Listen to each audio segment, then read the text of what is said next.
मैंने क्राइम फिल्मों से कुछ चालें सीखी और एक ताकतवर माफिया डॉन बनने का नाटक किया, पर मुझे अंदाजा नहीं था कि एक नासमझ रईस वारिस वाकई मुझ पर यकीन कर लेगा। उसने तुरंत 1 करोड़ युआन प्रोटेक्शन फी के तौर पर भेज दिए और तोहफे में मुझे अपनी हाल ही में तलाकशुदा फीमेल सुपरवाइजर तक दे दी। ये सब इसलिए हुआ क्योंकि मेरे हाथ एक बेहद खास फाइल लग गई थी। उस दस्तावेज से पता चला कि एक बड़े वित्तीय घोटाले की वजह से कंपनी 5 दिनों में बर्बाद हो जाएगी। अगर मैं ये जानकारी पहले ही बॉस को दे देता तो शायद वो उस गद्दार को ढूंढ पाती और कंपनी को तबाही से बचा लेती। लेकिन जब मैंने आगे पढ़ा तो मेरे होश उड़ गए। ल्यूजियान ताकतवर ली परिवार की पोती, उसके पास 18 बॉडीगार्ड थे जो सभी रिटायर हो चुके एलिट स्पेशल फोर्सेस के जवान थे, और उसकी मेज के दराज में एक भरी हुई पिस्तौल हमेशा तैयार रहती थी। मैंने अपनी आंखें बंद की और उस नजारे की कल्पना करने लगा। ऑफिस की इमारत से गुजरते हुए सारे गार्ड्स मुझे घूर रहे हैं, मैं ल्यूजियान के सामने खड़ा हूं, तभी अचानक वो अपनी बंदूक निकालती है और उसे सीधे मेरे सिर पर तान देती है। बस उस नजारे की कल्पना मात्र से ही मेरी पीठ पर ठंडा पसीना बहने लगा। मेरे पैर लड़खड़ाने लगे थे, पर अपनी किस्मत बदलने का ये मेरे पास इकलौता मौका था। काफी देर सोचने के बाद आखिरकार मेरे दिमाग में एक तरकीब आई। मैं एक रहस्यमयी जानकारी बेचने वाले एजेंट के तौर पर उसके पास जाऊंगा और उसे वो जानकारी बेचूंगा, पर इसे सच दिखाने के लिए मुझे पूरी तरह रहस्यमयी बने रहना था। इसलिए मैंने अपना लैपटॉप खोला और द गॉडफादर फिल्म देखने लगा, ये समझने के लिए कि माफिया डॉन कैसे बात करते हैं और कैसे चलते हैं। फिर मैंने ऑनलाइन कुछ असली दिखने वाली नकली पिस्तौलें खरीदी। मेरी कहानी में उस रहस्यमय एजेंट के पीछे एक ताकतवर संगठन का होना जरूरी था। मैंने खुद के लिए एक किरदार बनाया, एक ऐसा बेरहम कातिल जो अनगिनत बार मौत के मुंह से बचकर निकला हो, कोई जिसके हाथ खून से सने हो, पर सबसे अहम हिस्सा था आंखों का। मैंने बंदूक थामी और शीशे के सामने खड़ा हो गया। मेरा चेहरा शांत होने लगा और मेरी नजरें और भी ज्यादा ठंडी और सख्त हो गईं। मैं उस किरदार में इतना डूब गया कि मुझे ऐसा महसूस होने लगा जैसे वाकई मेरे सिर पर एक बंदूक रखी हो। मौत के डर से मेरा शरीर बुरी तरह कांपने लगा। अगले कुछ दिनों तक मैंने कई खौफनाक डरावनी फिल्में देखीं और एक के बाद एक डरावने दृश्य मेरी आंखों के सामने घूमने लगे, और धीरे धीरे मेरी नजरें और भी ज्यादा ठंडी और बेपरवाह होने लगीं।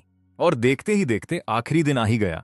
अपने सारे साथ काम करने वालों को घर भेजने के बाद मैंने अपना फोन निकाला और उस नंबर को मिलाया। उसी वक्त इसी इमारत की 58वीं मंजिल पर ल्यूजियान ने अपनी मेज से एक सिल्वर ग्रे रंग का फोन निकाला। अनजान नंबर देख उसकी त्योरियां चढ़ गईं। उसने पूछा, कौन है? नमस्ते मिस ली। कौन बोल रहे हो मिस ली? मुझे वाकई आपके लिए अफसोस हो रहा है। हमारी नजरों में आप एक सुनहरे पिंजरे में कैद उस खूबसूरत चिड़िया की तरह हैं, जो एक ऐसे नाटक में संघर्ष कर रही है जिसका अंत पहले से ही तय है। ऑफिस के अंदर ल्यूजियान के चेहरे के भाव और भी सख्त हो गए। उसने पूछा, तुम आखिर हो कौन? मैंने बड़े आराम से अपनी लिखी हुई स्क्रिप्ट पढ़ना जारी रखा। उसके अंदर से एक खतरनाक एहसास बाहर आने लगा था। थोड़ी खामोशी के बाद उसने धीमी आवाज में पूछा, तुम्हें क्या चाहिए? मैं यहाँ आपकी मदद करने आया हूँ। 50 मिनट में मुझे लेने आ जाना, और रही बात मैं कहाँ हूँ, तो मुझे यकीन है कि मिस ली जैसी काबिल औरत इसका पता लगा ही लेगी। इतना कहकर मैंने पहले फोन काट दिया और अपने कपड़े ठीक किए, अपनी मेज पर लौटा और उसके लोगों का इंतजार करने लगा। महज 10 मिनट बाद ल्यूजियान को मेरी फाइल मिल गई। नाम रॉबिन, उम्र 26, पेशा कंपनी का एक मामूली कर्मचारी जिसका बैकग्राउंड बहुत ही साधारण था, पर ल्यूजियान का चेहरा बहुत गंभीर हो गया था। मैं इस इमारत में 2 साल से काम कर रहा था, और वो भी ठीक 2 साल पहले ही यहाँ आई थी। वो नहीं मानती थी कि ये महज इत्तेफाक था। शाम के 6 बजे एक शालीन सेक्रेटरी मेरे ऑफिस के बाहर खड़ी थी। हमारी नजरें मिली। एक हल्की मुस्कान के साथ मैंने तुरंत उसे पहचान लिया। सेक्रेटरी चाओ। चलिए। उसके हाव भाव नहीं बदले और उसने बड़े अदब से मुझे साथ चलने का इशारा किया। जल्द ही हम लिफ्ट से 58वीं मंजिल पर पहुंच गए, वो रहस्यमयी जगह जहां सिर्फ ल्यूजियान के बुलाए लोग ही जा सकते थे। लंबे गलियारे में काली वर्दी पहने गार्ड्स की कतार खड़ी थी, जो हर 15 मीटर की दूरी पर तैनात थे। मैंने इस पल का अपने दिमाग में कई बार अभ्यास किया था, पर असलियत में उनका सामना करने से मेरे पैर कांपने लगे थे। मैंने बस अपने चेहरे को भावहीन बनाए रखा और खुद को शांत रखते हुए ल्यूजियान के ऑफिस की ओर बढ़ा। तभी एक चौकोर चेहरे वाला अधेड़ उम्र का आदमी सामने आया, जो अब भी शांति से मुस्कुरा रहा था। मैंने अपना ब्रीफकेस सेक्रेटरी चाओ को थमाया और अपनी रटी रटाई बात दोहरा दी। बस एक मामूली सी जांच ही तो है। मैं हमेशा नियमों का सम्मान करने वाला इंसान हूं। कृपया आगे बढ़िए। कैप्टन बाओ। बाओ हुई जुन ने मुझे एक गहरे मतलब वाली नजर से देखा। कंपनी में मैं झांग नाम का इस्तेमाल करता था। मेरा असली नाम सिर्फ ल्यूजियान और ली परिवार के कुछ लोग ही जानते थे। मैंने धीरे से अपना चश्मा ठीक किया और मुड़ा। सेक्रेटरी चाओ ने एक बार फिर अंदर चलने का इशारा किया। जब ल्यूजियान ने दरवाजा खुलने की आवाज सुनी तो उसने फाइल का आखिरी पन्ना खत्म किया और फिर अपना सिर उठाया। जब हमने जांच की तो हमें पता चला कि इस कॉल के पीछे एक मामूली कर्मचारी है जो इसी इमारत में काम करता है। ल्यूजियान ने ठंडे स्वर में कहा, मुझे लगा था किसी ने तुम्हारी पहचान चुरा ली है। तो बताओ, तुम्हारा असल मकसद क्या है? शांति से। मैंने अपने बगल वाली कुर्सी खींची और बैठ गया, ल्यूजियान की आंखों में सीधे देखते हुए। मैंने एक हल्की मुस्कान के साथ जवाब दिया, क्या मैंने पहले नहीं कहा? मैं यहाँ आपकी मदद करने आया हूँ। वो ठंडी आवाज में हंसी और बोली, तुम भला मेरी मदद कैसे करोगे?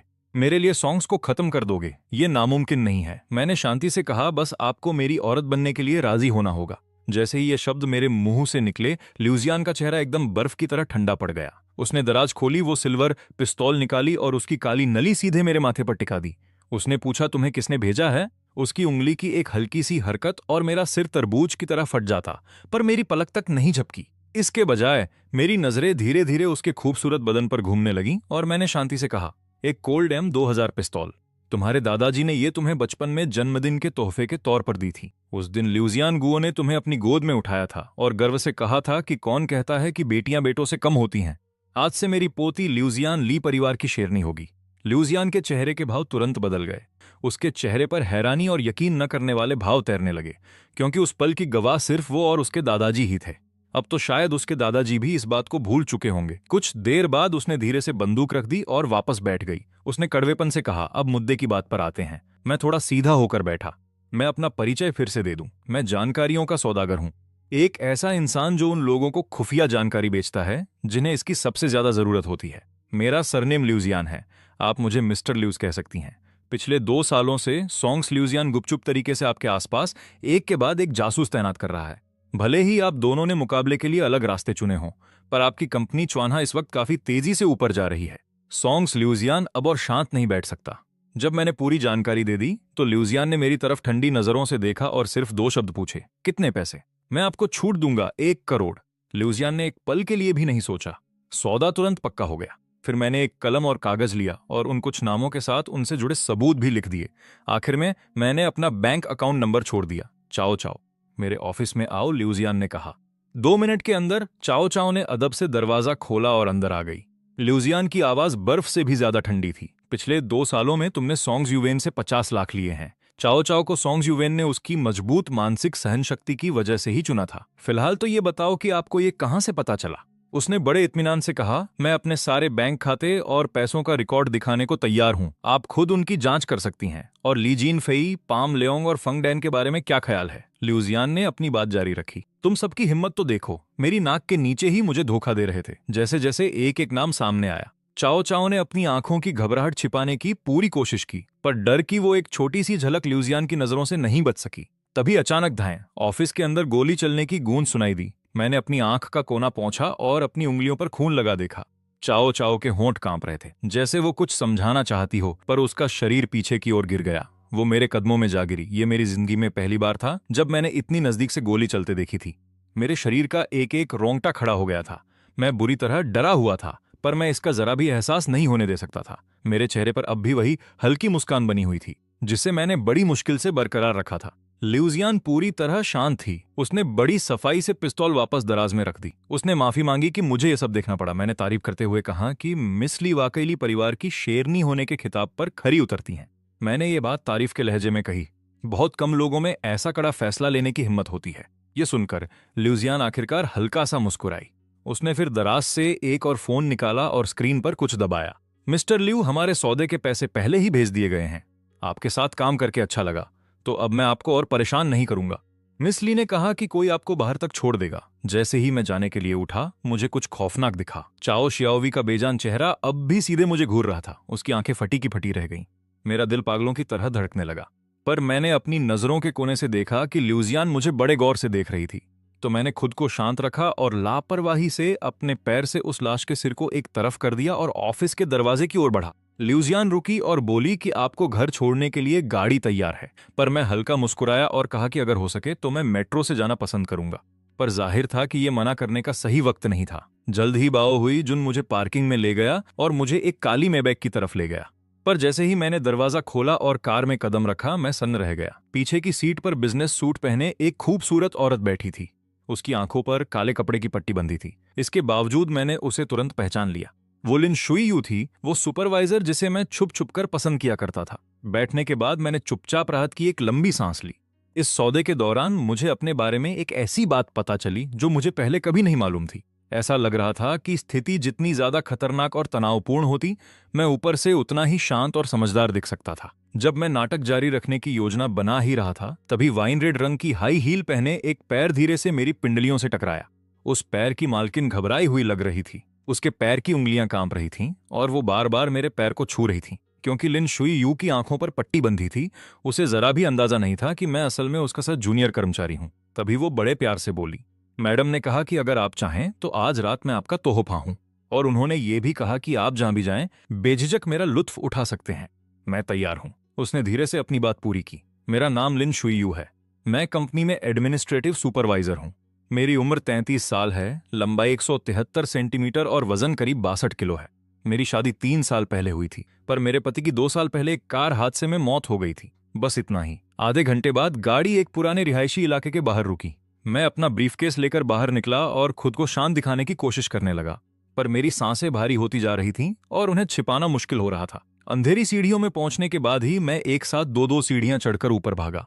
मैंने जल्दी से अपना फोन निकाला, जो पूरे समय साइलेंट पर था। स्क्रीन पर एक मैसेज आया हुआ था। 12:47 पर खत्म होने वाले बैंक खाते में 16 दिसंबर को 6:45 पर 1 करोड़ युआन जमा किए गए हैं। मैंने उस नंबर को देखा और धीरे धीरे उसे गिना। इकाई, दहाई, सैकड़ा, हजार, सीधे 1 करोड़। मेरा चेहरा लाल पड़ गया और मैंने थूक गटका। ये इतने पैसे थे जिन्हें कमाने के लिए मुझे 70 साल तक बिना रुके काम करना पड़ता। मेरा मन किया कि मुंह खोलकर खुशी से चिल्लाऊं, पर तभी अचानक नीचे से कदमों की आवाज सुनाई दी। तो मैंने गहरी सांस ली, अपना ब्रीफकेस पकड़ा और शांति से तीसरी मंजिल की तरफ चल दिया। जब मैंने उस शेयर्ड अपार्टमेंट का दरवाजा खोला तो मेरी रूममेट डैन दीदी बाथरूम से बाहर निकली। उन्होंने रेशमी नाइट गाउन पहना हुआ था और उनके शरीर से अब भी भाप निकल रही थी। अपने बाल सुखाते हुए वो अचानक रुक गईं। आमतौर पर उन्हें मुझे इस तरह छेड़ना पसंद था। अमूमन मैं शर्मा जाता, नजरें चुराता और डैन दीदी बुदबुदाते हुए अपने कमरे में भाग जाता, पर आज मैंने कोई प्रतिक्रिया नहीं दी। तो उन्होंने मुझे गौर से देखा और मेरी तपती हुई नजरें सीधे उन पर टिकी थीं। बुरा मानने के बजाय वो हल्का सा सुस्कुराईं और उनके लाल होंठ ऊपर की ओर मुड़ गए। पिंगसी, मेरे प्यारे, उन्होंने मजाक में पूछा। तभी मैंने अचानक कुछ ऐसा कहा जिस पर मुझे खुद यकीन नहीं हुआ। डैन दीदी, आपने एक बार कहा था कि आप किसी अमीर आदमी की रखेल बनना चाहती हैं। तुम्हें मेरा बनाने की क्या कीमत होगी? वो धीरे से मुस्कुराई और बोली, अगर कोई और होता तो मैं कम से कम 10 अरब मांगती, लेकिन अगर तुम हो पिंगसी तो शायद 10 करोड़ काफी होंगे। काफी मेहनत करनी होगी। उसके जाने के बाद मैं वहीं सन खड़ा रह गया। क्या सच में मैंने ये सब कह दिया? मैं हमेशा से एक ईमानदार और सतर्क इंसान रहा हूं, लेकिन वो 1 करोड़ मिलने के बाद से मेरी महत्वाकांक्षा और लालच ने मेरी समझदारी की सारी हदें पार कर दी थीं। जब मैंने आईने में खुद को देखा तो मेरे मन में अचानक एक अनजाना सा डर भर गया। जब मैंने नीचे देखा तो मुझे अपने पैरों के पास चाओ शाओवे का बिगड़ा हुआ चेहरा नजर आया। घबराकर मैंने तुरंत अपने जूते उतारे और उन्हें दूर फेंक दिया। लेकिन जब दोबारा देखा तो लगा जैसे वो डरावना चेहरा मुझसे मदद की भीख मांग रहा हो। मैं घबराहट में अपना थूक निगलता रहा। काफी देर बाद आखिरकार मैंने खुद को नंगे पैर खड़े होने के लिए मजबूर किया। मैंने एक काला प्लास्टिक बैग लिया, 2 उंगलियों से सावधानी से जूते उठाए और उन्हें रसोई के कचरे के साथ फेंक दिया। उसके बाद खुद को शांत करने के लिए मैंने तुरंत गर्म पानी से स्नान किया। इसी बीच ली यूजिन के दफ्तर में बाहुई जुन चाओ शाओवे के अपार्टमेंट से कुछ सामान लेकर वापस आ गया था। ली यूजिन ने सबूतों वाला सीलबंद बैग खोला, उस पर एक सरसरी नजर डाली और उसे अपने हाथ के नीचे दबा लिया। चाओ शाओवे की जगह लेने वाला कोई ढूंढो। उसने शांत भाव से आदेश दिया कि साल के अंत वाले प्रमोशन के दौरान उसके बाहर जाने का इंतजाम किया जाए। उसकी पहचान बनाए रखने और आने वाले महीनों में उसकी सभी मुलाकातों को संभालने के लिए एक खास टीम बनाओ। अपने आसपास के सभी जासूसों का पता चलने के बाद ली यूजिन ने एक बेहद साहसी फैसला लिया। उन्हें तुरंत बेनकाब करने के बजाय उसने सोंग जेविन की योजना के अनुसार चलने का फैसला किया। वो इंतजार करना चाहती थी कि कब सोंग जेविन लोगों का ध्यान खींच ले और फिर उसी हलचल का फायदा उठाकर एक जबरदस्त वापसी कर सके। ये ली परिवार की बड़ी बेटी ली यूजिन का साहस था। बाहुई जुन ने अपनी मुद्रा सीधी की और गंभीरता से सिर हिलाया। फिर ली यूजिन मेज पर अपनी उंगलियां थपथपाने लगी। मिस्टर लियू के बारे में तुम्हारा क्या ख्याल है? बाओहुई जुन ने जवाब दिया, उनके दफ्तर में आने से पहले मैंने उनकी सामान्य जांच की थी। मुझे उनमें थोड़ी घबराहट महसूस हुई। ली यूजिन ने तुरंत सीसीटीवी फुटेज की बारीकी से जांच की और 2.5 मिनट बाद वो एक बड़े नतीजे पर पहुंची। कभी कभी जो घबराहट दिखाई दे रही थी वो शायद जानबूझकर कैमरों को दिखाने के लिए छोड़ी गई थी। दिलचस्प है, वो धीरे से बुदबुदाई। उसी वक्त मैं नहाकर अपने बेडरूम में वापस आया था। तभी किताबों वाली अलमारी पर मेरी नजर एक और खुफिया लिफाफे पर पड़ी। उसे देखते ही मेरे तो होश उड़ गए। मैंने तुरंत इन्फर्नल अफेयर्स फिल्म देखनी शुरू कर दी ताकि पुलिस स्टेशन वाले दृश्यों के शक्तिशाली लोगों के व्यवहार को समझ सकूं। यहां तक कि लाइब्रेरी जाकर अभिनय की किताबें भी पढ़ी। वहां नोट्स लेते हुए मैंने एक असली माफिया डॉन के अंदाज और हाव भाव की कल्पना की। पूरी रात तैयारी करने के बाद अगले दिन मैं रोज की तरह काम पर गया। लेकिन जैसे ही मैं दफ्तर की इमारत में घुसने वाला था, मैंने कुछ हैरान करने वाला देखा। लिन शुई, जो कल रात कार में मेरे साथ थी, उसे सहकर्मी घेरकर बधाई दे रहे थे। उसे एडमिनिस्ट्रेटिव सुपरवाइजर से प्रमोट करके डायरेक्टर बना दिया गया था। मुझे समझते देर नहीं लगी। ये यकीनन ली यूजिन की तरफ से उसका इनाम था। लिन शुई ने खुद को शांत दिखाने की कोशिश की, पर कल रात की यादें उसके जहन में ताजा थीं। भले ही उसकी आंखों पर पट्टी थी और उसने मेरा चेहरा नहीं देखा था, फिर भी उसे एक बात का यकीन था। कल रात जिस आदमी से वो मिली थी वो जवान था। जब मैं अपनी मेज पर बैठने ही वाला था, तभी सुपरवाइजर दफ्तर के बाहर दिखा और मेरी आंखें घबराहट में फड़कने लगीं। मैं सोच ही रहा था कि हालात को कैसे संभालूं, तभी मेरे दोस्त ने अचानक कंधे पर हाथ रखा और कहा, चलो यहां से। तुम यहां खड़े क्या कर रहे हो? जल्द ही हम लिफ्ट से 48वीं मंजिल पर पहुंचे। उसके पीछे चलते हुए मेरी हथेलियों में पसीना आ रहा था और मैं सीसीटीवी कैमरों से बचने की कोशिश कर रहा था। लेकिन तभी हमारे ऊपर वाला कैमरा घूमने लगा और मेरा खून जैसे खौल उठा। चाओ शाओवे की मौत का मंजर फिर से मेरी आंखों के सामने आ गया। मैं कैमरे से बचना चाहता था, पर मेरे पैर हिल ही नहीं रहे थे। जब कैमरा आखिरकार सीधा मेरी तरफ हुआ तो मैंने खुद को शांत रखा, अपना सिर उठाया, लेंस की तरफ हल्का सा मुस्कुराया और धीरे से कहा, फिर मिलते हैं। मॉनिटर देखते हुए ली यूजिन ने अपनी उंगलियां मेज पर थपथ पाईं। उसकी ठंडी आंखों में थोड़ी उलझन थी, क्योंकि जिस आदमी को वो देख रही थी वो विरोधाभासों से भरा था। एक ही इंसान के भीतर भेड़िया और मेमना दोनों नहीं हो सकते। उसी पल मैं लिन शुई के दफ्तर के बाहर पहुंच चुका था। अंदर वो कल रात वाले उस रहस्यमयी आदमी का चेहरा बनाने की कोशिश कर रही थी। तभी किसी ने मजाक किया, तुम्हारी सपनों की रानी अब डायरेक्टर बन गई है। मेरे चेहरे पर हल्की मुस्कान आई। ली यूजिन का सामना करना हमेशा तनाव देता था, लेकिन लिन शुई के सामने एक अजीब सी आजादी और सुकून महसूस होता था। सेक्रेटरी के आने की सूचना देने के बाद मैं धीरे से दफ्तर के अंदर गया। लिन शुई ने मुझे देखते ही अपनी स्केचबुक दराज में छिपा दी और एक फाइल उठा ली, जैसे वो हमसे बात करने से पहले उसे पढ़ना चाहती हो। लेकिन पहला पन्ना खत्म करने से पहले ही उसने सिर उठाकर मेरी तरफ देखा और उसके चेहरे का रंग उड़ गया। एक पल के लिए उसे लगा कि दराज में जिस बिना चेहरे वाले रहस्यमयी आदमी का स्केच उसने बनाया था, वो उसके सामने खड़ा ये मामूली सा कर्मचारी ही है। लेकिन ये ख्याल पल भर में ही गायब हो गया। कोई ऐसा शख्स जिसे इतनी अहमियत दी जा रही हो, वो महीने के 30,000 कमाने वाला मामूली कर्मचारी कैसे हो सकता है?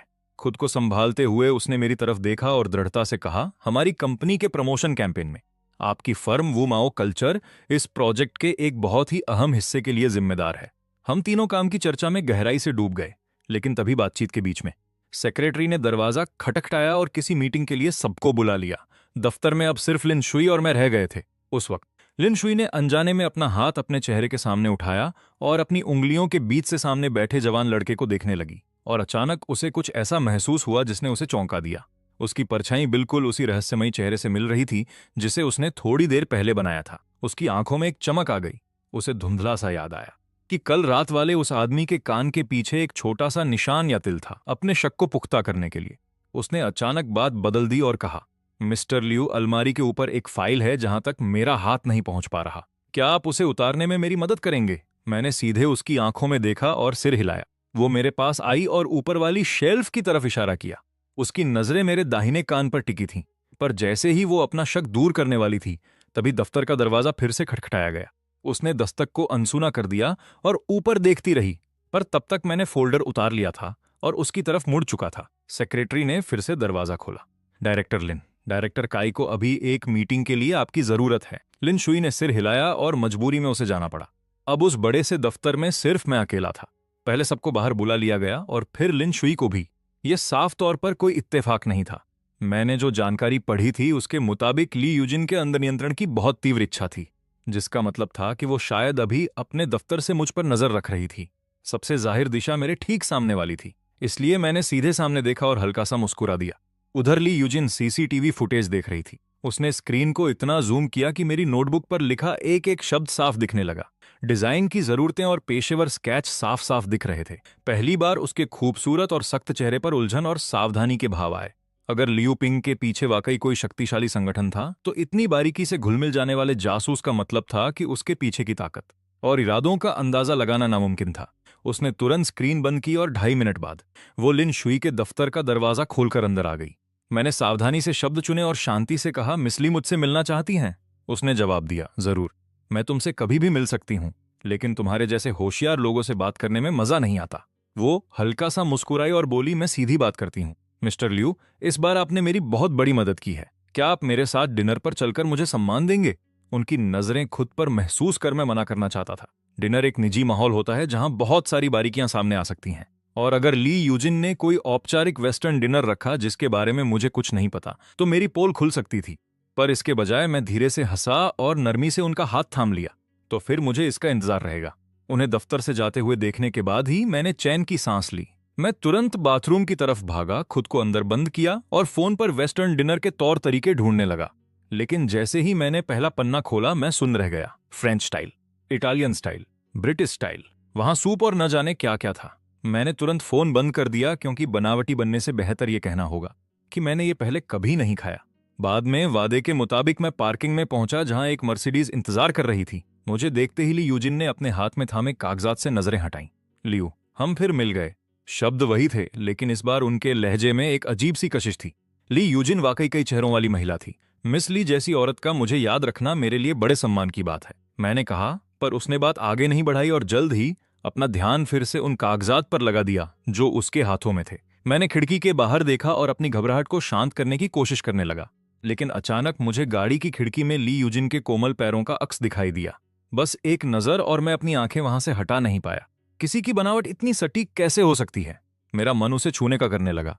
उसकी आवाज में एक बर्फीली कड़वाहट थी जिसे सुनकर मेरी पीठ तुरंत अकड़ गई। लेकिन चाहे जो भी हो, मुझे किसी भी हाल में अपना डर जाहिर नहीं होने देना था। मैंने शांति से जवाब दिया। ली यूजिन थोड़ा मुस्कुराई और अपना दाहिना पैर मेरी तरफ बढ़ा दिया। पता नहीं क्यों मैंने सच में अपना हाथ आगे बढ़ाया और मेरी उंगलियां धीरे धीरे उसके पैर की ओर बढ़ने लगी। उसकी मुस्कान वैसी ही बनी रही, लेकिन उसकी आंखों की ठंडक और गहरी हो गई। उसका बायां हाथ धीरे से बगल के आरामगाह की ओर गया। खुफिया फाइलों के मुताबिक वहां एक और बंदूक छिपी थी। अगर मैंने उससे वाकई छू लिया होता तो वो बिना हिचकिचाए मुझे गोली मार देती। ओह, मैंने अफसोस जताते हुए अपना हाथ पीछे खींच लिया। शायद अगली बार। करीब 20 मिनट बाद गाड़ी एक पुरानी और शानदार इमारत के सामने रुकी। ली यूजिन ने कुछ कहा। उस रेस्टोरेंट का नाम फ्रेंच भाषा में लिखा था। लानत है, मैं भला ये कैसे मानता कि मैंने आज से पहले कभी विदेशी खाना नहीं खाया था। ली यूजिन ने मेरे लिए शैंपेन डाली और अपना गिलास उठाया। एक छोटा सा घूंट लेने के बाद वो धीरे से बोली, ये बोतल डम पेरिग्नन रोज गोल्ड है, जो साल 1996 में बनी थी। ऐसी सिर्फ 35 बोतलें ही बनाई गई थीं। ये सुनकर मैं अजीब तरह से मुस्कुराया। फिर तो इसे पीना किसी नासमझ के हाथ में कीमती रत्न देने जैसा होगा, एक अनमोल चीज की बर्बादी। जाहिर है ली यूजिन सब समझ सकती थी। लगता है मिस्टर ली को आमतौर पर विदेशी खाना पसंद नहीं है। मेरी पहचान मुझे ऐसी जगहों पर बार बार आने की इजाजत नहीं देती। कोई हैरानी नहीं कि आपने ये मुकाम कैसे हासिल किया, उसने शांति से कहा। मैंने आपके अतीत की गहराई से जांच करवाई थी, फिर भी उन्हें कोई कमी नहीं मिली। अगले कुछ मिनटों में माहौल थोड़ा हल्का हो गया और मुझे लगा कि ये डिनर आराम से खत्म हो जाएगा। लेकिन अचानक ली यूजिन ने एक खतरनाक सवाल पूछ लिया। मिस्टर ली, आपका दायरा बहुत ही रहस्यमयी है। यहां तक कि मेरे दादाजी भी आप जैसे लोगों के बारे में बहुत संभल कर बात करते हैं। क्या आप मुझे इसके बारे में थोड़ा बता सकते हैं? दायरा? कैसा दायरा? मेरा तो कोई दायरा था ही नहीं। उसकी तेज नजरों को देखते हुए मेरा दिमाग उन खुफिया फाइलों को टटोलने लगा जो मैंने पढ़ी थी। एक पल बाद मैंने जबरदस्ती मुस्कुराते हुए कहा कि ये एक ऐसी जगह है जहां सूरज की रोशनी कभी नहीं पहुंचती। ली यूजिन ने धीरे से उन शब्दों को दोहराया, एक ऐसी जगह जहां सूरज की रोशनी कभी नहीं पहुंचती। मेरे शरीर का एक एक रोंगटा खड़ा हो गया था। मीठे के ब्रेक का फायदा उठाते हुए मैं उठ गया। मैं जल्दी से वॉशरूम गया और अपने शरीर से पसीना पोंछा। उसके हाव भाव से मुझे एक जरूरी बात समझ आ गई थी। उसे जितना ज्यादा यकीन होगा कि मेरे पीछे कोई ताकतवर संगठन है, वो उतनी ही ज्यादा सतर्क रहेगी। फिलहाल के लिए यही सबसे अच्छी रणनीति थी। जब कोई आप पर सवाल उठाए तो कभी भी बहुत ज्यादा सफाई देने की कोशिश मत करो। डिनर के बाद ली यूजिन ने मुझे मेरे अपार्टमेंट के पास छोड़ दिया। मर्सिडीज के चले जाने के बाद ही मैं इमारत के अंदर गया। वहीं दूसरी तरफ गाड़ी के अंदर यूजिन को रिपोर्ट मिली कि मैडम, हमने मिस्टर लू के रिकॉर्ड की जांच की है। सब कुछ सामान्य लग रहा है, लेकिन कॉलेज के दूसरे साल के दौरान वो अचानक कुछ समय के लिए बहुत ज्यादा सक्रिय हो गया था। अगर उसे किसी संगठन ने अपने साथ जोड़ा है तो शायद वो उसी दौरान हुआ होगा। ली यूजिन ने अपनी आंखें बंद कर लीं। हर वो पल जब वो मुझ पर नजर रख रही थी उसके दिमाग में फिर से घूमने लगा। एक लंबी खामोशी के बाद वो आखिरकार एक नतीजे पर पहुंची। वहीं दूसरी ओर अपने किराए के अपार्टमेंट में पहुंचते ही मैंने तुरंत किताबों की अलमारी के पीछे छिपी वो 2 खुफिया फाइलें निकाली। ली यूजिन की कंपनी में कोई बदलाव नहीं दिख रहा था। चाओ शियाओवी के गायब होने पर किसी का ध्यान नहीं गया और बाकी अंदरूनी लोग अब भी चुपचाप अपनी पुरानी जगहों पर काम कर रहे थे। जैसे ही मैंने खुफिया रिपोर्ट पढ़ी, मेरी आंखें फटी की फटी रह गईं। वो औरत उस जाल को अपने दुश्मन के खिलाफ इस्तेमाल करने की योजना बना रही थी। उसने तय किया था कि वो सोंग जून द्वारा श्वाना कंपनी को बदनाम करने और पूरे इंटरनेट पर विवाद फैलाने का इंतजार करेगी। जब जनता का गुस्सा चरम पर पहुंच जाएगा तब वो दखल देगी और बाजी पलट देगी। सामान्य हालात में ली यूजिन कामयाब हो जाती, लेकिन बदकिस्मती से उसकी हार तय थी, क्योंकि रिपोर्ट के एक पन्ने पर साफ लिखा था कि अगर सोंग जून अपने परिवार की ताकत का इस्तेमाल करके उन विदेशी लॉजिस्टिक कंपनियों को रोक देता है जिनका ली यूजिन ने इंतजाम किया था, तो नतीजे भयानक होंगे। कॉन्ट्रैक्ट का उल्लंघन, बर्बाद हुई खेप और लगातार होने वाला नुकसान श्वाना को पूरी तरह से कुचल देगा, जिससे कंपनी के पास संभलने का कोई मौका नहीं बचेगा। अपने विचारों को समेटने के बाद मैंने दूसरी खुफिया फाइल खोली। ये झोंगहाई शिपिंग ग्रुप के संस्थापक चाओ मैन के बारे में थी और संगठन के तीसरे नेता युआन ताइपांग के बारे में, जो 54 साल का था। युआन ताइपांग ने गू रेजिंग प्लान नाम की एक चीज शुरू की थी। एक अनाथालय में 200 बच्चे रहते थे, लेकिन हर दिन उस अनाथालय में सिर्फ 10 लोगों के लायक खाना दिया जाता था। जिंदा रहने के लिए बच्चे एक दूसरे को मारने लगे। जो सबसे ताकतवर होता वही जीता और आखिर में सिर्फ एक लड़का बचा। उसका नाम डिंग चिंग था। युआन ताइपांग ने उसे अपना धर्मपुत्र बना लिया। उस पल से डिंग चिंग उसकी सबसे पैनी तलवार बन गया। दशकों तक डिंग चिंग उसके लिए लड़ा और अपना खून बहाया।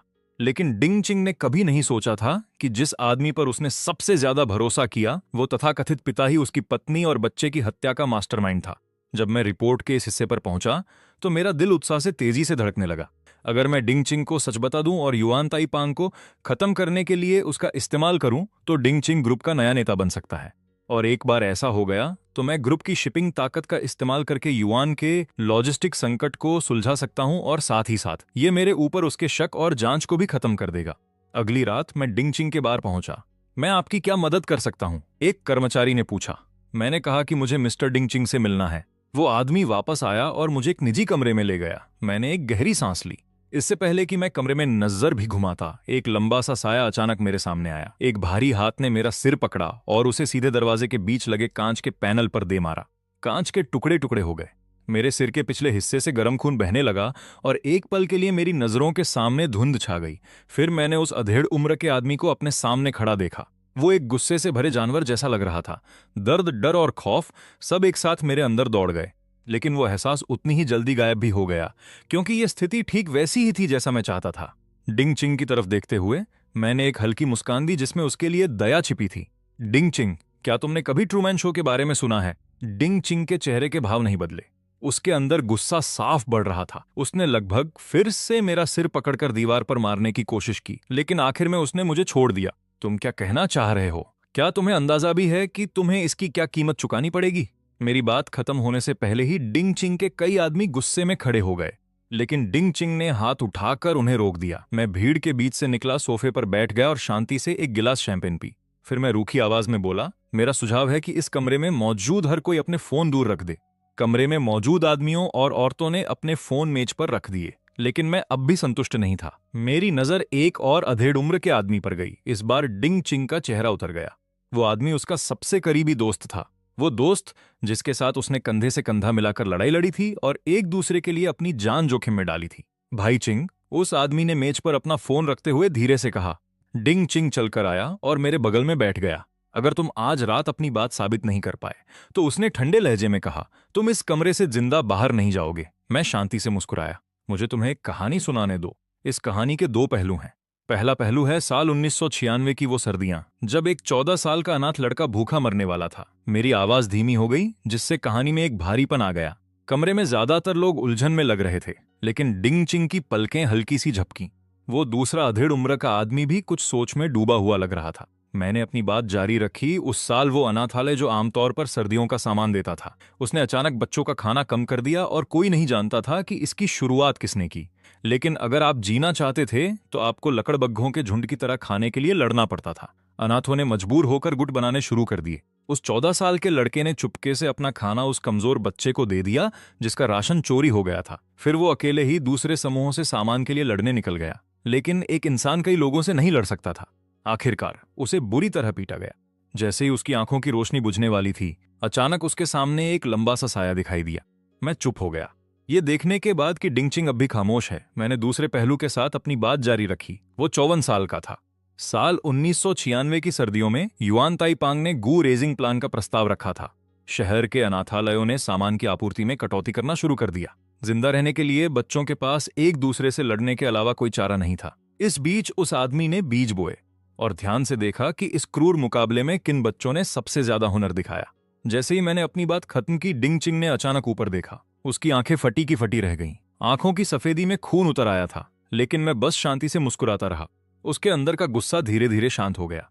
बचपन की वो सर्दियां हमेशा से उसका बुरा सपना रही थी। आज भी उसे अक्सर इसके सपने आते थे। वो लड़की जो भूख से मर गई, वो लड़का जिसे अपना खाना बचाते हुए पीट पीट कर मार डाला गया था। मास्टर युआन हमेशा से वो इंसान रहे थे जिनका उसने सबसे ज्यादा सम्मान किया था। वो आदमी जिसने उसकी जान बचाई थी, उसके सबसे बुरे दौर में इकलौती उम्मीद। डिंग चिंग ने अपना सिर फिर से झुका लिया और प्लेट से फल खाने लगा। फिर मैंने अपनी बात जारी रखी। चलिए मैं आपको एक और कहानी सुनाता हूँ। इसमें भी दो नजरिए हैं। पहला नजरिया, वो 14 साल का अनाथ बच्चा बड़ा हो गया। उसका रुतबा और नाम लगातार बढ़ता गया। लेकिन जब वो 30 साल का हुआ तो किसी ने उसे धोखा दे दिया। वो एक गली में मौत का इंतजार करते हुए गिर पड़ा, और उस गली के मोड़ पर सफेद लिबास में एक खूबसूरत औरत उसकी आंखों के सामने आई। बाद में उन्होंने शादी कर ली और हर मुश्किल का सामना साथ मिलकर किया। ऐसा लगा जैसे जैसे कोई सुखद अंत हो। लेकिन अभी दूसरा नजरिया बाकी है। जिस आदमी ने वो जहरीली योजना बनाई थी, उसने कई काबिल चेले इकट्ठे किए और आखिरकार लीडर बन गया। लेकिन वो 30 साल के डिंग चिंग से डरने लगा था, और 5 साल बाद डिंग चिंग की पत्नी और बच्चा अचानक दुश्मनों के हाथों मारे गए। वो आखिरी जुमला कमरे में गूंज उठा। डिंग चिंग की आंखों में पागलपन, उलझन और बेबसी के भाव मिल गए थे। उसने पूछा कि क्या जो तुमने कहा वो सच है? उसके लिए युआन ताइपांग उसके पिता समान थे। उसने एक पल के लिए भी उस आदमी पर शक नहीं किया था। उसने उसके लिए अनगिनत गोलियां और वार झेले थे। उसने कभी भी उस ओहदे की चाहत नहीं की थी। जवाब देने के बजाय मैं अपनी कुर्सी पर पीछे झुका और धीरे से अपना वाइन ग्लास घुमाने लगा। फिर मैं मुस्कुराया। मिस्टर डिंग, अब बात आपके दिल पर लग रही है। मैं अपने किरदार में पूरी तरह डूब चुका था, एक रहस्यमयी सूचना दलाल। डिंग चिंग ने अपनी आवाज धीमी की और संजीदगी से बोला, इन सज्जन से माफी मांगो। फिर उसने अचानक शैंपेन की बोतल उठाई और उसे अपने ही माथे पर दे मारा। उसके चेहरे से खून टपकने लगा, पर मेरे चेहरे पर कोई भाव नहीं था। इतना काफी नहीं है। डिंग चिंग ने अपनी मुट्ठियां भींच लीं। उसके घुटने हल्के से कांपे, लेकिन वो झुक नहीं सका। उसकी इज्जत उसे उस खौफनाक बचपन से बाहर लाई थी, और वो पहले कभी किसी के आगे नहीं झुका था, यहां तक कि युआन ताई पांग के सामने भी नहीं। और यही वजह थी कि युआन ताई पांग उससे डरता था। लेकिन कुछ देर बाद डिंग चिंग धीरे से मेरे सामने घुटनों पर बैठ गया। उसका शरीर कांप रहा था। उसकी आवाज फटी हुई थी, मिस्टर चियो, मुझे बताइए, झोंगहाई शिपिंग ग्रुप की दूसरी कुर्सी पर कौन बैठता है? मेरे शरीर में एक अजीब सी संतुष्टि दौड़ गई। मैंने धीरे से अपने हाथ में वाइन ग्लास घुमाया और धीमी आवाज में बोला, अगर तुम्हें पक्का सबूत चाहिए तो अपने प्यारे भाई से ही क्यों नहीं पूछ लेते? डिंग चिंग ने अचानक चौंक कर ऊपर देखा। उसकी नजर पास खड़े आदमी युआन ली जुन की ओर मुड़ी। उस आदमी के होंठ कांपने लगे। भाई चिंग,